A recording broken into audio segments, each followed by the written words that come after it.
Hey everybody, welcome to the Flipside. I'm Sam. I'm JT. And if you just came over here from the Dice Tower, you have already watched the bottom 5 games in our top 10 games of 2020. This right here, folks, is our top 5 games from the year 2020. This was a lackluster year for gaming from our perspective. At the very Overall, least. yeah. Overall. There's still some really fantastic games, just not as many fantastic games. The stats have been tracking upwards for the last few years, and this one, it just went right back down to where we came from. So we'll talk about that in just a second. But my little factoid, as per usual, page 13 is where the non-ranked games started showing up, and that is a huge difference, about 300 games difference than just last year, where it was page 16. Gaming kind of took a nosedive. Apparently 19 was year. The pinnacle. At least so far. Not yet. I wouldn't. At least so far, up to 2020, 19 was the pinnacle. I don't know. We were talking about it, and I think that we were wondering. Events may have. World events may have had more of an effect than we readily can remember. Agreed. Your factoid also lends support to that idea, where this year kind of just took 57 in the top 1,000. 57. Down from 89 That's last a full year. 32 spot. Yeah. 32 game The last difference. time we saw only 57 was in 2014. So that was a big dive. Cool. This year was the Stuka Bomber of board gaming. How many? We didn't have any crossovers. We haven't had any on the bottom 5. I was going to say, I had thought about my number, but I was just going to say 1. Well, it's definitely going to be less than 5, right? Yeah. I was going to say 1. I think there's 1. All right, you think there's 1? Yeah. Just 1. Yeah. Wow. And it's not going to be just 1. I'm going to say 2 or 3. Oh, wow. I'm going to say 2 or 3. I don't know this man. He likes better games than I think he does. That's I like to be mysterious, folks. Anybody All knows right. me. Without further ado, let's get to our top 5 games from 2020. Let's hit it. All right, my number 5 is a game that I have not actually finished yet. It is a legacy I game. thought you were going to say you haven't played. I was like, Oh, man, no, I don't do that. Somebody else does, but I don't do I that. played it. I don't know what you're talking about. Yeah, you played it now. Mm-hmm. This one is a game by Reiner Knizia. It is a tile placement game called My City. This is a game that you actually introduced us to. Yeah. And we played the one-off version that you showed us that one night. And then we were like, yep, we got to buy this. We bought it, and we've been playing through it, but we've not finished it yet. Did you buy this, or did I give it to you as a present? I think I gave it to you. Got Maybe, it. Maybe you bought it. I think we bought it because we played from the very beginning on up, and I think your copy you had already played through. No, I think I bought you a copy. Oh, that may be true. I think I did. That may be true. Who Thank knows? you, if that is the case. You're welcome. I think I did, but I don't know. We just both buy too many games. That's the way it is. They fall out of the They car, all- and who knows who it ends up with. But anyway. this is a great little game where you can. Each chapter brings in a new something, whether it's a new kind of piece that you can put on the board, or it's a new rule that you have to play with, or if it's a new restriction that you have to play with, or it's a new expansion that you can make on your board, or some other rule that you can break, or something like that. Each chapter does something new as you go along.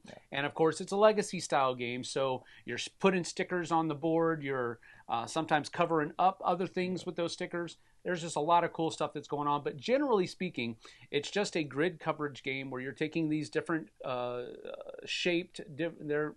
kind of polyomino shaped buildings, and you're building out your city back in the Wild West. And it's just a really fun game, and I love the legacy aspect of it. The coolest part about the legacy aspect of it, though, is that you can still play the game after you finish the legacy. Sure. Now, is it as good as the legacy? Probably not. Probably not. But you can still play it, so there's still worth to it, and that's what I really enjoyed. That's my number 5, My City, from Cosmos and Reiner Knizia. Yep, that's a great game. You do it. What do you flip in place? You flip a card, and then everybody has to place the same building, but in their wherever they board. want. And your boards morph and change, so your board is going to be different than everybody else's board. So it's really cool. Yep, it's really fun. All right, my number 5 is a game with dwarves. And set collecting dwarves into an army. Am I right? Nidavellir. Yeah, I knew it. Nidavellir is a great, very good. What an auction game? Is it an auction game? Yeah. It's a bidding game. Yeah. But you're set collecting dwarves, and you have different rows for the current round, and you're trying to get the orange or red or green or whatever colored dwarfs that you want to make your set collection. But you do it cool with this cool little puzzle because you have these coins, and everybody's coins at the beginning are the same. Yep. But you get a bid on 3 different coins, or on 3 different spots. But then you get to put 2 of your coins down at the bottom, and they then merge into 1 coin for the next round. Or actually, you keep the lowest, but you add the 2 together, so you get 1 higher coin. So you're continually building up your coin stacks and the numbers that you're using. So very quickly, your coins become very different from everybody else's. Yep. But you're still continuing this bidding, and then once you get certain sets or certain rows completed on your set collection, then you get to pick up these special dwarfs, and they have special abilities, and they give you extra points for different things, or different scoring objectives, stuff like that. So this is a really cool game. I really love the art and the way they did that kind of penciled stylization of the art, and I just really like this game. Absolutely. That was actually I want metal coins. Yeah, that would be cool. I'd buy them. That would definitely be cool. The artwork that you mentioned was actually a turnoff initially for me. Really? Yeah, because it wasn't very colorful. It was kind of a muted, and I like colorful games. Yep. But after I played the game, though, loved it. Yeah. Loved it. So absolutely great inclusion for this list. My number 4 is one that I think is going to be on yours. I don't like a whole lot of games in this series like you do, but this one is probably I'm going to say my 3rd favorite in the blank of the Blank Kingdom games. And this is Viscounts of the West Kingdom. I really like rondel games. Fair. And that's what this is. It's a huge freaking rondel with a whole bunch of different things that you can do as you go around. And now, earlier, on the last one, I said that I didn't include a list because I've only played it once. I've only played this one once, so I broke my own rule, but I enjoyed it that much. Really good. I enjoyed it that much. Yeah. And so I'm going to hold some discussion points. Oh, that's good, because it is my number 4. Viscounts of the West Kingdom is my number 4 as well. Right, that's cool. I knew it. Yeah, Knew it. In this game, you're collecting manuscripts. You're putting your workers in the castle, and the castle has this cool mechanic that when you get outside, 3 inside. into one position, then one of them goes up the castle, which is good, and the other 2 go around the castle. So they're kind of always moving around. You also have this crazy mechanic that if there's more than 4 in a castle location, when you move into that spot, you get to kick somebody out, which can be very painful. And they have to go to one of the 2 sides, right? They don't. No, you kick them out back to the person. Back to the person. I forgot that. Yeah. You kick I them thought it out, went like and then around. They get a little bonus, but you kick them out. Ooh, out. That's stinky. I'm taking this off my list. This is great. I'm just kidding. And then you're also around the outside of the board, so it is a rondel. Yeah. And it really has 3 kind of tracks that you're tracking in this rondel. You're either going around the outside, which is collecting resources and building buildings. And every building you build gives you a new ability or a better ability. On the inside, you get these manuscripts, and manuscripts are a set collection piece. So as you set collect, you're going to get a instant effect, and then you're going to get set collection points. Yep. And then the 3rd one is putting people in that castle. And the main mechanism is this little card row you have, which I really love the card row. This card row is the coolest thing. The card row you have, you put a card down, and then on your next turn, that card's going to slide over, and then another card's going to come down, and then they're going to slide over, and there's only 3, so once you go to put the 4th card down, the first one will fall off. But some of the cards have effects when you place them down. Some of them have effects when you fall off. Some of them have effects that when you do something on the board while they're active, that happens. But they each have symbols that they're good at. So some will help you with putting stuff in the castle, and some will help you do other things. So your deck building, your set collecting, you're putting all these cool little meeples in the castle. You're just doing all these cool little effects. And you're fixing the kitchen sink. Yep, and you're fixing the kitchen sink. This is a great game. It is. It absolutely is a good game. My memory is not nearly as good as his, and that's why I have played this game 20 times. Yeah, I haven't, but I do remember it's a very fun game. It is very super fun. And the expansions, if you've ever played the base game and you haven't played the expansions, I would suggest you get the expansions. In the base game, it feels like the castle is the strongest part, which is okay because everybody can work on the castle and other things. But the castle's pretty darn strong. With the expansions, everything's strong. Oh, okay. So you have more options. I can just build and build and build and build. I think you can safely say, though, that if they made an expansion to balance that out, that it's probably true that the castle is the biggest thing in the original game, because they noticed if somebody went just the way that it happened. If somebody goes castle and everybody else works on other things in the base game, that castle person is going to win. All right, cool pick for both of us. Our number 4, Viscounts of the West Kingdom. All right, my number 3, I don't think is going to be on your list. Okay. But I do think that we're going to have at least one more crossover. I don't think my top 3 are on your list, but I didn't think Viscounts was on your list either. So that's a crossover that I didn't expect. Yeah, you may not have one of my remaining 2. Okay. Just because of things we'll talk about later. Right on. But my number 3. Sorry, my number 3 is a little game about putting koi fish and other elements into your koi pond. It's called Kohaku. It's from 25th Century Games, and I have the poor man's version, which just has cardboard tiles with the coating, UV coating. They just have UV coating on it, so that parts of the tile kind of pops and shines a little bit more than the rest of it. Yep. So, but they have another version that has acrylic tiles in it. It's super much better as far as components and tactile and all that other kind of stuff. But anyway, Kohaku by itself is just a tile placement game where you're building up your own little koi pond against everybody else's. But the drafting mechanism is what's kind of cool, because when you draft tiles, you have to take a koi tile and you have to take an element tile, and they have to be next to each other. But when you take those, the ones that are in the center kind of flow out to the outside, and then you replace the 2 center spots. Oh, nice. So it's cool. It's a really neat drafting mechanism where you can take from anywhere on the board. But they have to be next to each other, and you always have to take a koi tile and a element tile, and you have to put those in. When you're putting them in, you have to place just like that, a koi tile next to an element tile, next to another koi tile, and so it's kind of checkerboarded as you get done. But then you score points in different ways. Butterflies will score you different points for koi fish in that row or column that match its color. Frogs will score you points for all of the dragonflies that are in the row and column, and all of this different kinds of stuff. There's a whole bunch of different ways to score points, but whoever has the most points at the end of the game is the winner. And it's just a very picturesque, it's a very satisfying game to play. So I really enjoyed it. It's my number 3, Kohaku. All right. Well, I'm in for the drafting mechanism, but the theme.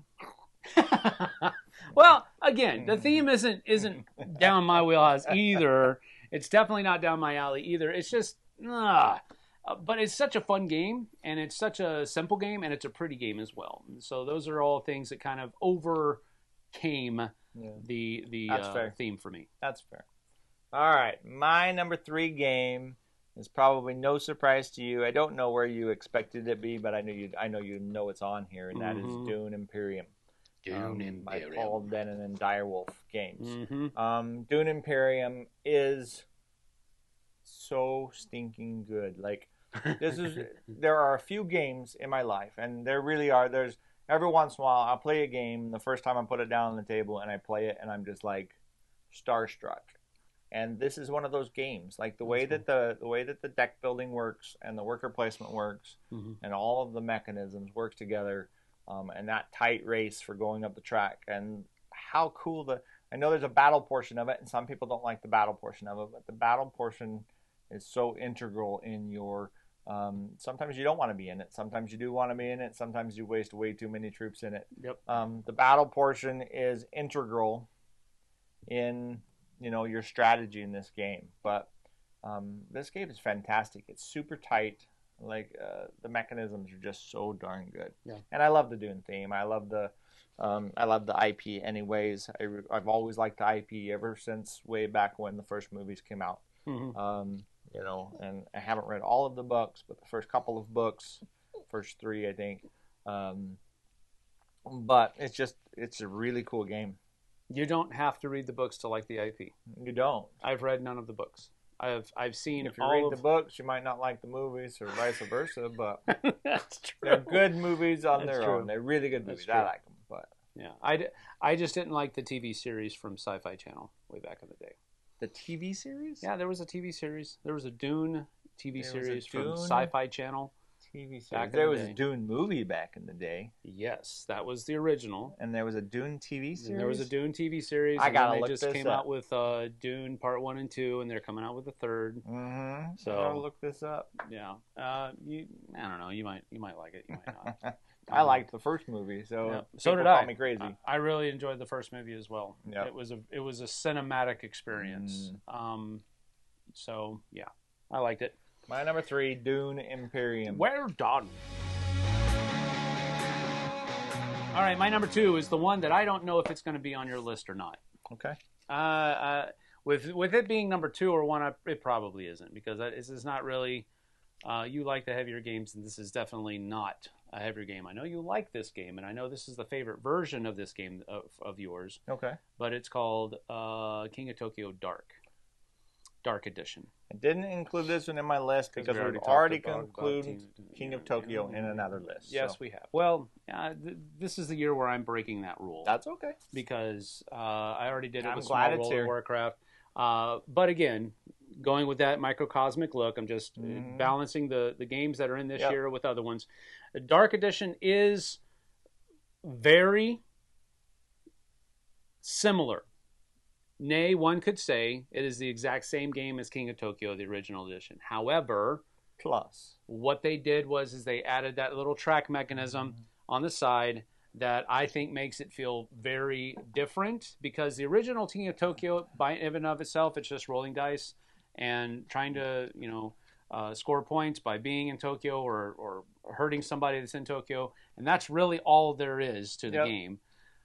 King of Tokyo Dark Edition adds in this little leveling up system where you can level up your dude and get more powers and that kind of thing based upon, I can't remember what the terminus is for. It's based on how you roll the dice. So if you roll triple ones, you get to move up twice. If you roll triple twos, you get to move up once. Yes. So you're getting, in normal King of Tokyo, you're just getting points for those. One point. But now you're getting 1 point and moving up twice on the track. The track makes a huge difference. Yes, makes a huge difference, It's a and that's why I huge felt add. that's why I felt like it was okay to add this to the game to this list, because I feel like it is a better game than the original. So that's why it's my number 2, King of Tokyo Dark Edition. There you have it. And I love the art style of this one. Yeah. So. Yeah. Yep. Nope. That's a good pick. I'm glad you put it on there. Not on mine, though. Because I couldn't. No, I'm just kidding. That's not true. I don't know where it would have landed. It would have landed in here, but I already did King of Tokyo, so I was okay with that. Yep. All right. My number 2 and 1, I'm pretty sure are not on your list. I'm not even sure you've played either one of them, which one of them's horrible that you haven't played yet. But my number 2 on the list is a Vital Lacerda game by Eagle Gryphon Games called Kanban EV. I have not played this one. In Kanban EV, it is one of the tightest, most gritty Euro games that I've ever played. I love this game. The funny thing about it is it's only, now I can't even think, 5 worker placement spots. Wow. But there's a ton of decision making within those worker placement spots. And in Kanban, it's very thematic, so you don't really get a lot of thematic Euros either. This one's very thematic in its thought process. You're in a car factory, you're making EV vehicles. So you're either collecting parts for the vehicles, you're getting blueprints for the vehicles so you can build them, you're going to the production line and you're building vehicles, you're testing them on this little racetrack to see, and you're upgrading them with specific parts. This is just a really cool game. Your boss walks around behind you and yells at you for not working hard enough. It's true, she does. Sounds too much like real life. She takes points away from you if you're not trained My up. boss yells at me too. You have to go to I'm my own boss. Yeah. So But you got to yell go at to these myself. spots and you have to train up and become proficient in them. And if you're not proficient in them, she yells at you. You have a weekly meeting. It is so thematic. Now, I know it sounds like work. It's not work. It's a really, really fun game. First of all, if it takes a week to play, thematic. if it takes a week to play, I'm out. It takes 4 weeks to play. What? In about 2 hours. It takes a whole month? Yeah. Kanban EV is a really cool game. Excellent components. Vital Lacerda is an OG. A masterpiece. Is an OG designer. Yeah. But he usually designs those heavy Euro games. But he's very good at it. I have a lot of heavy Euro games. I don't make a ton of heavy Euro games, but this one is easier to teach than most other Euro games because it's so thematic, because everything makes sense to a human's brain. And that's why theme matters. Yep. It helps you. It helps you explain some of those nuanced mechanisms that you used for your game. Why am I doing this? Because my boss is going to yell at me if I don't. Okay, done. Got it. I understand that. All right, my number one is our second crossover. Nidavellir, number one, dwarf game, building your army of dwarves for the kingdom to go fight some unspoken tyrant. Yes, and amen. This is a game that again, we talked about it earlier when we were talking about his. The artwork was somewhat of a put off for me at the very beginning, but after I played the game, experienced it, I really did enjoy it. And it's one that he taught us how to play. And then shortly after that, same night maybe, I ordered it because I really, really did enjoy it that much. You say that about the artwork. I honestly might have been in the same boat about the art originally. Yeah.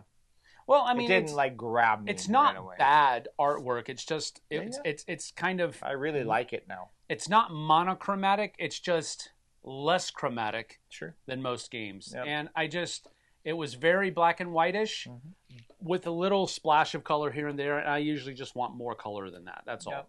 But it's not bad artwork. It's just a different style that I didn't really connect with at the very beginning. But I love that auction mechanic.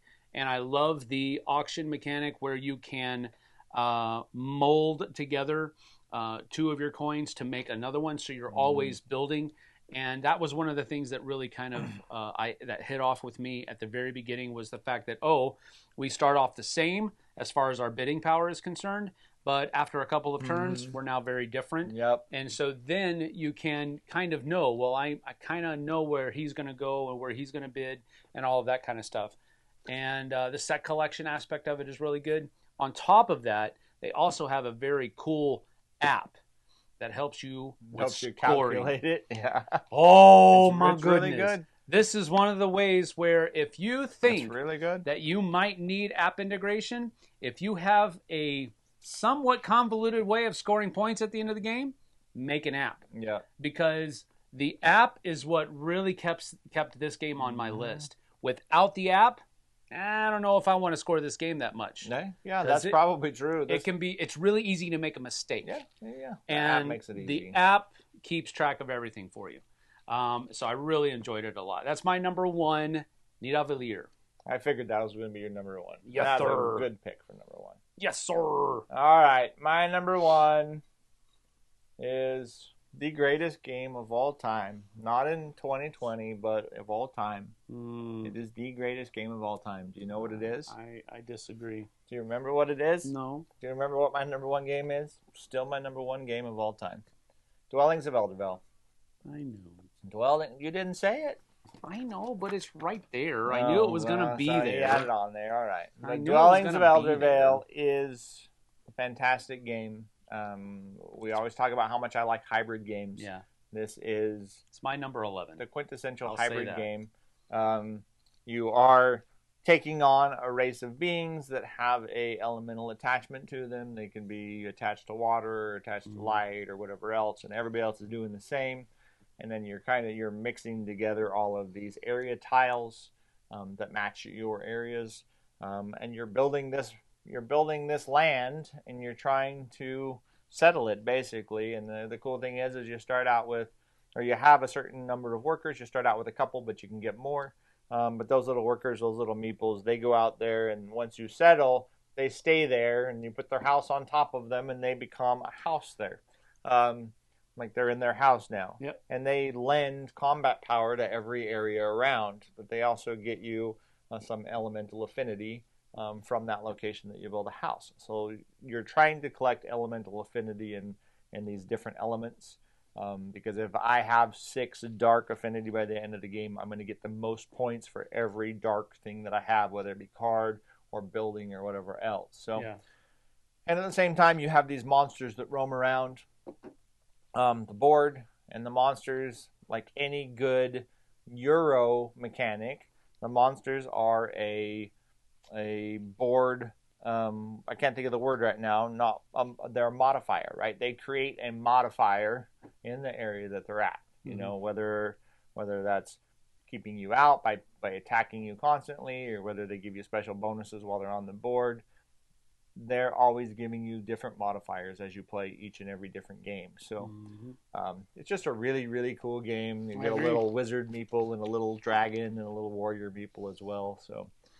Was it an expansion, or is it base game where you can actually control the monsters? You can control them in the base game to a certain extent. So you can control them and send them Mm-hmm. off into other people's parts of the board and have them mess around with their areas. But they're not unbeatable. No. And when you beat them, you get special rewards, or you go up on an affinity track or whatever else. So, which kind of sucks if you really like the benefit you're getting from one and somebody else goes and beats them. Yeah. You're not getting that benefit anymore. So there's a really cool balance there. Yeah, that's cool. All right. Well, that is our top 5 games from the year 2020. Again, we kind of said that it was a kind of a lackluster year for gaming, but these are, this one and the last one, Sure. 18 games. Really good games. That were really, really good. Yeah. And quite frankly, we didn't talk about games like Cosmic Encounter Duel, Tournament at Avalon, Mezzo, Shores of Tripoli, Dwellings of Eldervale we did talk about. Lost Ruins of Arnak. Why isn't that on your list? I thought you really enjoyed that I have one. a story about Lost Ruins. I've been playing it, and it's going down, down, down because of my recent plays have taken it down. Oh, no. So Okay. that's a very interesting statement because my recent plays have taken it down. Fallout Shelter, the board games, really cool. Fox in the Forest Duet, great trick-taking Never played that one. 2-player game, really good. You got to play it. Project L, and there are others, but there are still really good games in this year, but the quality and quantity were not quite there. That is true. That is absolutely true. Well, thank you for joining us. We certainly appreciate it. Hey, if you're watching this, do us a favor. Just like the video, will you? I mean, you spent a good, 20, 25 minutes with us, and you didn't hurt yourself or anybody else, so you must have enjoyed a little bit, right? And while you're doing that, hit the subscribe button, hit that bell icon, and we'll see you on the flip side, folks. Write down there in the comments what your favorite games of 2019 were. See how close we get. Yes. All right. We'll see you later, folks. Bye-bye. See you later.